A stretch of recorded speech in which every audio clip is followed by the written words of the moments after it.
திரு TDS Ravichandran 2000 ஆண்டுகள் பின்னோக்கி இழுத்து செல்லும் ஒரு கையெழுத்திட்டா அதை பண்ண மாட்டேன், நீங்கள் 10,000 கோடி கூட கொடுங்க அப்படின்னு உறுதியாக சொல்கிறார் முதலமைச்சர். இல்லை சார், அவர் சொல்கிறதுக்கு பின்னாடி இருக்கக்கூடிய காரணங்கள் எனக்கு புரியல. ஃபர்ஸ்ட் ஆஃப் ஆல் நான் முதலே சொல்லிட்டேன், மத்திய அரசுடைய 29.5% தான் இந்த எஸ்எஸ்ஏங்கிறது வருது. உங்கள் 70% உங்ககிட்ட தான் இருக்குது. நீங்கள் அதை வைத்துக்கொண்டு என்ன வேணாலும் பண்ணலாம். அந்த 29.5%லேருந்து அவங்க பண்ணுறதுக்கு 80,000 பேரை நீங்கள் இன்னும் வேலைக்கு சேர்க்கலை அப்படிங்கிற குற்றச்சாட்டை அவங்க முன்னாடி வைக்கிறாங்க. என்னென்னலாம் அவங்க ஸ்கீம் வச்சுருக்காங்களோ எஸ்எஸ்ஏல வச்சுருக்காங்க. கிட்டத்தட்ட 2000 ஸ்கூலில் வந்து ப்ளே கிரவுண்டே இல்லை அப்படிங்கிறத எடுத்து வைக்கிறாங்க. அதையெல்லாம் செய்வதுக்கு தான் எஸ்எஸ்ஏ வந்து எங்கிட்ட பணம் இருக்குது, நீ கொஞ்சம் வச்சுக்கோங்கிறதுக்கு இல்லை. இல்லை வர நீங்கள் அதெல்லாம் சொல்லி நிறுத்துறீங்க. எஸ்எஸ்ஐயில் ஸ்கூல் டேபிள் இதெல்லாம் சீரமைக்கிறதுக்கான ஃபண்டு இருக்குது. குழந்தைங்களுடைய சானிட்டரி நாப்கின் வரைக்கும் அதில் இருக்குது. ஆமாம், அதை நிறுத்தி வச்சா போதுமா? யார் எது அவங்களுக்கு அந்த தேவை இருக்காதுங்க. எஸ்எஸ்ஏக்கான கமிட்டி வந்து என்ன பண்ணும், தமிழ்நாட்டில் இதெல்லாம் பண்ணிட்டாங்க. கூட காட்டி நிப்பாட்டுறீங்க. இவ்வளவு விஷயங்கள் நடந்துட்டு இருக்குல்ல, நிறுத்தலைங்க. நீங்க தான் 80,000 பேரை வேலைக்கு வைக்காம இருக்கீங்கன்னு உங்களுக்கு சுட்டி காட்டுறோம். நீங்க தான் பிளே கிரவுண்ட் பண்ணாம இருக்கீங்க இத்தனை ஸ்கூல்லன்னு உங்களுக்கு சுட்டி காட்டுறோம். எஸ்எஸ்ஏங்கிறது மொழிக் கொள்கை பற்றி மட்டும் இல்லை. எஸ்எஸ்ஏ இந்த புதிய இந்த தேசிய எஜுகேஷனுக்கு முன்னாடியே வந்துட்டு இருந்த கொடுத்துக்கிட்டு இருந்த ஒன்று, வாஜ்பாய் காலத்திலிருந்து தொடர்ந்து செய்துட்டு இருக்கிற ஒரு விஷயம். அதுக்கு இதுக்கு சம்மந்தமே இல்லை. தர்மேந்திர பிரதான் உங்ககிட்ட சொன்னது 2000 கோடியை பற்றி மட்டும் நீங்கள் பேசுகிறீங்க. பிஎம்ஸ்ரீயை சேர்த்தீங்கன்னா இன்னொரு 3000 கோடி 5000 கோடி உங்களுக்கு கிடைக்காமல் போகும்ங்கிறத, நான் உடம்பு எப்படி இருக்குது நல்லா இருக்கீங்களான்னு கேட்குறேன், நீ உடம்பு எப்படி இருக்குது நல்லா இருக்கியான்னு கேட்டு புரிஞ்சுக்கிட்டீங்கன்னா தவறாக தான் வந்து சேரும். ரெண்டாவது, எஸ்எஸ்ஏல முன்னாடி எல்லாம் கொடுத்தீங்க, ஏன் திடீர்னு நிப்பாட்டு பாருங்க. முன்னாடி இந்த வாக்குறுதிகளை தொடர்ந்து கொடுத்துக்கிட்டே வந்தாங்க. இதுல உள்ளே போனீங்கன்னா இவங்க மடைமாற்றுவதற்கு தான் இந்த இந்தியும் சமஸ்கிருதத்தையும் எப்போதும் போல கொண்டு வராங்க. வாக்குறுதிகளை கொடுத்து கொண்டு வந்ததுனால தான் அது நடந்தது.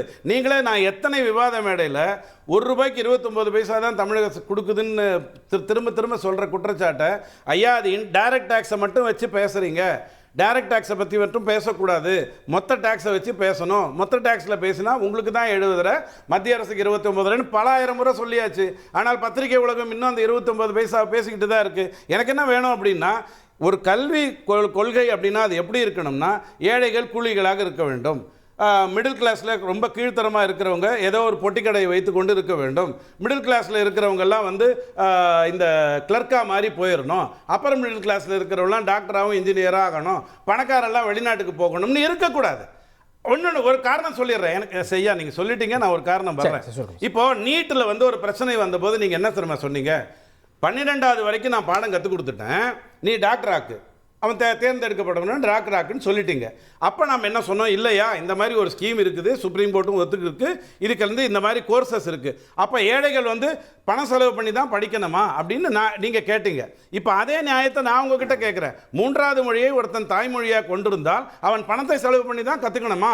அப்படி வேண்டாம். இந்தியாங்கிறது பேரரசு, அவனுக்கு முதல்ல இந்தியாங்கிறது மிகப்பெரிய பேரரசு. ஏன்னா நம்மால் மாதிரி ஆகிடக்கூடாது, வடக்கில் ஏதோ ஒரு நாடு அப்படின்னு நினச்சிடக்கூடாதுங்கிறதுக்காக இந்தியாங்கிறது ஒரு பேரரசு.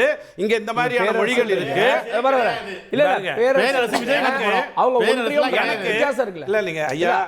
மாநிலங்களால் குருமூர்த்தி ஐயா பலமுறை பதில் சொல்லிட்டாரு.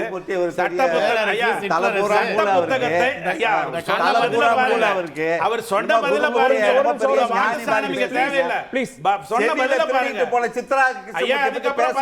எதுவுமே பேச நீங்க வாங்க அப்புறம் பின்னாடி. அவர் என்ன சொன்னாரு அப்படின்னா, முடிச்சுங்க இதுக்கு ஏற்கனவே பதில் எல்லாம் கொடுத்தாச்சு. இந்த மாதிரியான கேள்விகளுக்கு நாம தலைப்புக்குள்ளே வருவோம். நான் என்ன கேட்குறேன், இன்றைக்கி தமிழ் நீங்கள் பயங்கரமாக வளர்த்துட்டீங்க. தமிழ் வளர்ந்து பெரிய அளவில் நல்லா வந்திருக்கு. 10ஆம் கிளாஸுக்கு அப்புறம் தமிழ் கிடையாது, 11, 12 தமிழ் கிடையாது, தமிழ் மீடியமும் 12ஆவதுக்கு அப்புறம் கிடையாது, பிகாமில் மற்ற இடத்துல வருது, பொறியியலோ மருத்துவமோ இன்னும் வரல. ஐயா நீங்கள் வளர்த்த தமிழை எடுத்துக்கொள்வோம். மலைப்படுகாம் அப்படின்னு சொல்லி நான் போய் கேட்டானா, ஏய் நீ ஸ்பெல்லிங் மிஸ்டேக்கில் பேசுகிற, நீ வந்து கடாம்னு சொல்லணும் அப்படின்னு சொல்லக்கூடிய தமிழறிஞர்கள் மாணவர்களாக இருக்காங்களா? 11 கீழ் கணக்கு அப்படின்னா என்னன்னு தெரியுமா? ஏலாதினா என்னன்னு தெரியுமா? இடையிலைனா என்னன்னு தெரியுமா? பட்டினப்பாலைனா என்னன்னு தெரியுமா? இது எல்லாமே தமிழ்ல. நான் இந்திய பத்தி பேசவே இல்லை.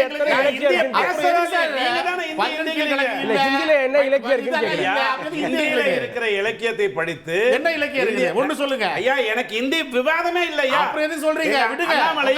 3 வருஷத்துக்கு வருஷத்துக்கு முன்னாடி சொல்லிட்டாரு, இந்தியை திணிப்பதற்கு யார் செய்தாலும் அனுமதிக்க மாட்டேன்னு சொல்லியாச்சு.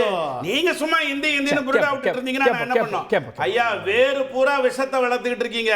மத்திய அரசு பணம் கொடுக்கலன்னு. நாளைக்கு பணம் வந்து இனிப்பா இருக்கும்னு நினைக்காதீங்க. பணம் வந்து கசக்கும். தொடர்ந்து மத்திய அரசு வஞ்சிக்கிறதுன்னு கதையை சொல்லி ஐயா வந்துருவார் உங்ககிட்ட சொல்லி வேறே விஷமாக மாத்தி கொண்டிருக்கீங்க. ரொம்ப தப்பு பண்றீங்க. பிரிவினைவாதம் தான் உங்களுடைய நோக்கம். அதைத்தான் நீங்க வெவ்வேறு விதமா பண்ணிக்கிட்டு இருக்கீங்க. இந்த தவறை தயவு செஞ்சு செய்யாதீங்க. 2026 வரைக்கும் நீங்களே இருங்க. ஒரே ஒரு குறுக்கீடு. இப்ப இருக்கிற மாணவர்களுக்கெல்லாம் நாங்க வந்து கல்வி வளர்ச்சியை கொடுக்கல, அதை கொடுக்கல, இதை கொடுக்கல, மேலோட்ட மக்கள் கொடுக்க யாரு பேசுறது? இந்த ஆரிய பார்ப்பன கூட்டம் இந்த மண்ணிற்கு வந்ததற்கு பிறகுதான் வேதத்தை கையில் எடுத்துக் கொண்டு கல்வியில் சிறந்திருந்த தமிழ் சமூகத்தினுடைய கல்வி அறிவையே பள்ளிக்கூட போகாம மனைமாற்றம் செய்த இவங்க எங்களுக்கு விளக்க சொல்றாங்க. யாருக்கு விளக்க சொல்லுவது? இந்த ஆரிய கூட்டத்துக்கு விளக்கம் சொல்ல இல்லை.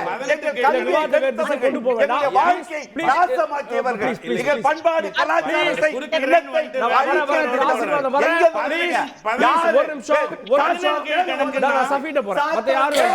யாரு வேண்டாம் டாக்டர் சஃபி.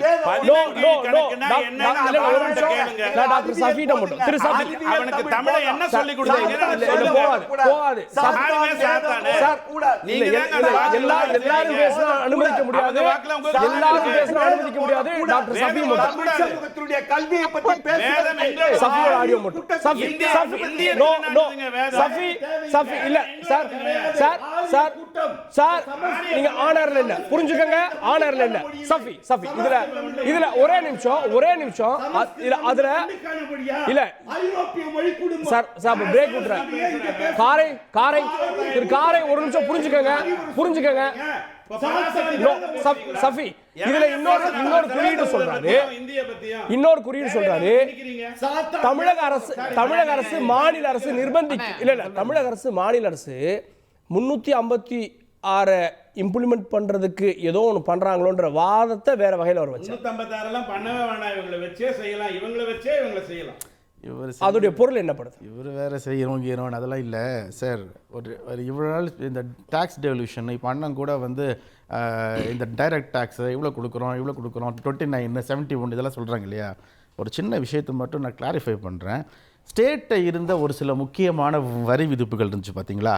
அதாவது state VAT tax, central sales tax, luxury tax, entry tax, entertainment and amusement tax, tax on advertisements, state surcharge and cess, இதையெல்லாம் இவங்க பிடுங்கிட்டு என்ன பண்ணாங்கன்னா 246 அடுத்ததாக 246A ஒன்று கொண்டு வந்து இடையில சொருவி 249, 250, 248, 268, 269 இதில் எல்லாத்துலேயும் வந்து இவங்க திருத்தத்தை பண்ணி இனிமேல் வந்து இந்த மாதிரி நம்ம வரியை ஃபுல்லாக இது பண்ணிட்டோம்.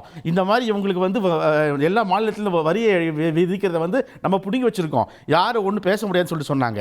ஆனால் அட்டவணை 3 வந்து ஒத்திசைவு பட்டியலில் இது கிடையாது. காரணம் சட்டப்பிரிவு 254 வந்து இருக்கிற நிபந்தனை ஜிஎஸ்டிக்கு பொருந்தாது. ஏன்னா இது கன்கரண்ட் லிஸ்ட்டில் வருது. கன்கரன்ஸில் வரும்போது 254 வரக்கூடிய இது வந்து ஜிஎஸ்டிக்கு பொருந்தாது. அதே மாதிரி இவங்க புதுசாக சேர்த்த 246A கூட அரசியல் சாசன சட்டப்பிரிவு 254 ஜிஎஸ்டி சட்டத்தை கட்டுப்படுத்தாது. இதுதான் உண்மை. இவங்க இவ்வளவு பெரிய விஷயங்களை வந்து மறைச்சிட்டு நாங்கள் 71%, 21% இந்த விஷயம் எல்லாம் வந்து தமிழ்நாட்டில் எடுபடாது. காரணம் எதுங்களா, ஒரு வார்த்தையை சொல்கிறோன்னா இப்போ முதல்வர் இன்னைக்கு வந்து வரிகோடா இயக்கத்தை எங்களை இது பண்ண விடாதீங்க, அது வந்து தூண்டாதீங்க சொல்கிறாருன்னா அதுக்கு பின்னாடி ஒரு பெரிய ஒர்க்கப்பே இருக்கும். கம்ப்ளீட் டேட்டா பேஸோட ஒரு ஒர்க்கப் இல்லாம திமுக ஒரு விஷயத்தை வெளியே கொண்டு வராது. காரணம் தெரியுங்களா? இல்ல நீங்க சொன்னா அதெல்லாம் கேட்டா சட்ட ரீதியா அணுக போறீங்களா? அதை கோர்ட்டுக்கு போக மாட்டாங்க சார். நான் ஒன்று சொல்லட்டுங்களா, இவர் இப்போ சொன்னார் இல்லையா, இவங்க அப்படியே முடிச்சிருவோன்னு. இவங்களுக்கு வந்து அந்த திராணியே கிடையாது சார். ரீசன் என்ன தெரியுங்களா, விவசாய சட்டம் கொண்டு வந்தாங்க சார். அதுக்கப்புறம் என்ன பண்ணாங்க, தூக்கிட்டு ஓடல பின்னாடி, எங்க முடியாதுன்னு. Mark my words, Dharmendra Pradhan another 1 வீக்குள்ள அவர் வாசகத்தை திருப்பி வாங்குவார் சார். நான் சொன்னதுல அது தப்பு, நான் சொன்னது இது தவறு, அப்படி எதுவுமே இல்ல, தமிழ்நாடு நான் கொடுக்க வேண்டிய கொடுப்பேன்னு சொல்லிட்டு தர்மேந்திர பிரதானே சொல்லுவாரு. மார்க் மை வேர்ட்ஸ், 1 வீக்குள்ள பண்ணுவார். ஏன் தெரியுங்களா? இவங்களுக்கு இந்த விஷயங்கள் எல்லாம் எடுத்துரைக்க மற்ற மாநிலங்கள் தயாராக இல்லை, அதுக்கு உண்டான விஷயங்கள் இல்லை. தமிழ்நாட்டில் இது நடக்காது. காரணம், நடக்கக்கூடியது திராவிட முன்னேற்ற ஆட்சி. முக்கியமா நான் இதில் சொல்ல வேண்டியது, அண்ணன் பல விஷயங்களை பேசும்போது பிஎம்சி நீங்க இது பண்ண, பிஎம்ஸ்ரீ ஒரு கொள்கை தான், ஒரு சட்டம் கிடையாது. ஒரு சட்டத்தை வைத்து தான் நீங்க ஒரு மாநிலத்தை வந்து கட்டுப்படுத்த முடியும். இது உங்களுடைய கொள்கை. இந்த கொள்கையை வச்சுட்டு நீங்க பிஎம்ஸ்ரீ, எஸ்எஸ்ஏல பிஎம்ஸ்ரீ கிடையாது. ஃபர்ஸ்ட் எஸ்எஸ்ஏல பிஎம்ஸ்ரீ கிடையாது. நீங்க பிஎம்ஸ்ரீ இது பண்ணிக்கிறாதான் நாங்க வந்து ஃபண்ட்ஸ் கொடுக்க சொல்றதே அகைன்ஸ்ட் கான்ஸ்டிடியூஷன். நீங்க தனி சார். இல்ல சார், வெரி சிம்பிள். நீங்க இந்தியா பூரா வெரி சிம்பிள் சார். நீங்க வந்து பிஎம் ஸ்ரீ அடாப்ட் பண்ணாதான் நாங்க ஃபண்ட்ஸ் ரிலீஸ் பண்ணனும் சொல்றது. பிஎம் ஸ்ரீ பணத்தை எஸ்எஸ்ஏ கிடையாது. சரி, இருங்க. இந்த 3000 வேற, அந்த 2000 இருங்க. வெயிட் பண்ணு. உங்களால என்ன சொன்னா சார் 5000 கூட நான் கொடுக்க மாட்டேன். ஐயா ரெண்டுத்தையும் சொன்னாரு சார். சொன்னாரு. அதான் வெயிட் பண்ணுங்க. அங்கேயே ஒரு இல்ல ஒரு கல்வித்துறை அமைச்சரா இருக்கிறது இது கூட தெரியல பாத்தீங்களா? பேசிக் பிஎம் ஸ்ரீ உள்ளேயே இல்ல, எஸ்எஸ்ஏ உள்ளே இல்ல, 5000 கோடி நான் கொடுக்க மாட்டேன்னு சொல்றதே அபத்தம். அவர் ஒரு அமைச்சர் பேசியிருக்காரு, சொல்லவே முடியாது, அங்கேயே மாட்டிக்கிறாரு. இல்ல, to be very Frank and clear, இந்த விஷயத்தை வந்து இன் கேஸ் இப்போ வேல்முருகன் அவர்கள் வந்து இதை ஆரம்பிச்சார், நீங்க பேசினார், கேள்விப்பட்டிருப்பீங்க, வரிகூடா இயக்கம் டோல்கேட் ஆரம்பிங்கன்னு சொன்னாரா? ஆடி போயிருவாங்க சார், நினைக்கிற மாதிரி இல்ல. ஒன்னில ஒரு புள்ளி வச்சுட்டு வச்சுங்களேன், அத கோலம் போட்டு எல்லாம் கேட்டு வந்துரும். ரொம்ப கம்மி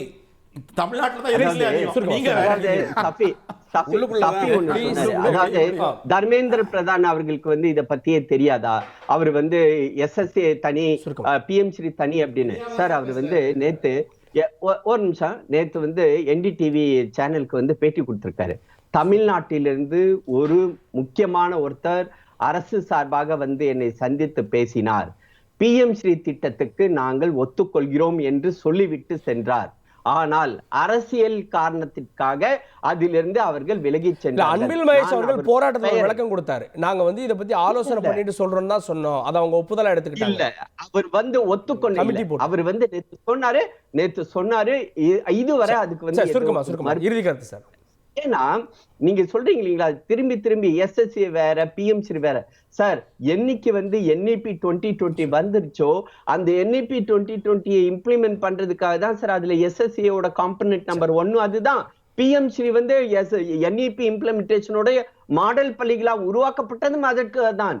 ஆக மொத்தம் தேசிய கல்விக் கொள்கையை விலக்கி வச்சுட்டு நீங்க எஸ்எஸ்ஏவும் பண்ண முடியாது, பிஎம்சியும் பண்ண முடியாது.